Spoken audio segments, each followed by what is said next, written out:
Chairman Crapo, Ranking Member Wyden, members of the committee. Good morning. It is a great privilege to be here today as President Trump's nominee for Commissioner of U.S. Customs and Border Protection. I'm immensely honored to have the trust of President Trump and Secretary Noem, but I'm here today to earn your trust as well. If confirmed, I am ready to serve without compromise. Let me start where all strength begins with some wisdom. Proverbs 15:22 instructs us, plans fail for lack of counsel, but with many advisors they succeed. I am fortunate to have the counsel of many, but first and foremost, I want to recognize my wife, Tandy, a woman of profound faith, clarity, and strength. She is my most honest advisor, a constant voice reminding me of what truly matters. Our daughters, Kennedy and Cassidy, have grown into confident, godly young ladies with wisdom beyond their years. And I thank the three of them for being my biggest cheerleaders and for challenging me to lead with character, even when it came at a personal cost. I also want to thank my parents, Bob and Linda Scott. Their Christ-like example taught me to treat everyone with respect, that serving is more rewarding than being served, and that if I would just ask and then listen, God would tell me the next right thing to do. Thank you for raising me right. Now to the matter at hand. Senators, if confirmed as commissioner, I will take a lead role in providing America with real border security. As the 9/11 report highlighted, securing our nation is a team sport. I've been on this team for over 3 decades, and I've learned a lot. Our borders must be secured, not just to protect a line on a map, but to defend the American people, our values, and our way of life. I joined this team in 1992 as a GS-5 Border Patrol agent trainee, and I competitively progressed through the ranks to earn the position of Chief U.S. Border Patrol.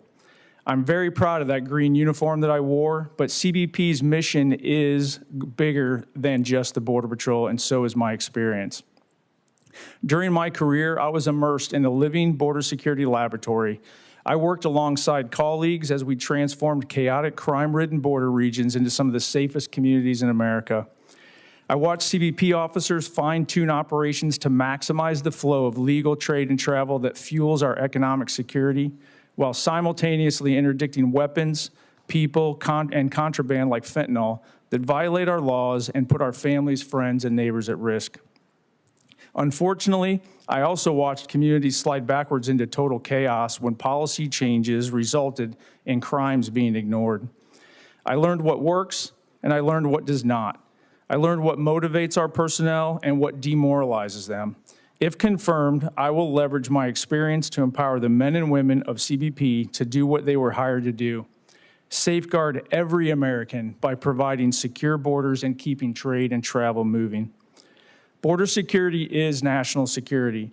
9/11 made that very clear when foreign terrorists exploited vulnerabilities in our border security and murdered thousands of fellow Americans.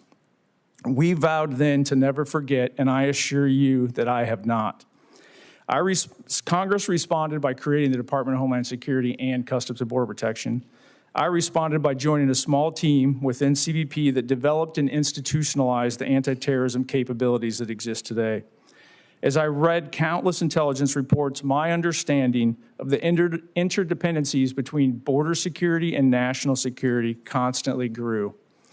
In the years since 9/11, new technology, infrastructure, and procedures have improved border security dramatically at our ports and in between. But the most important factor will always be the people, the professional, dedicated patriots that make up U.S. Customs and Border Protection. I commit to you that if confirmed, I will drive actions to ensure the CBP workforce has the training, resources, and the policies to excel in every aspect of the mission and to do so safely.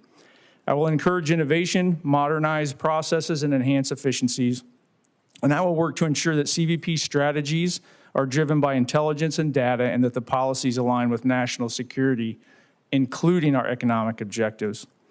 I commit to you that if confirmed, I will lead CBP personnel in securing America's borders with purpose, integrity, and honor.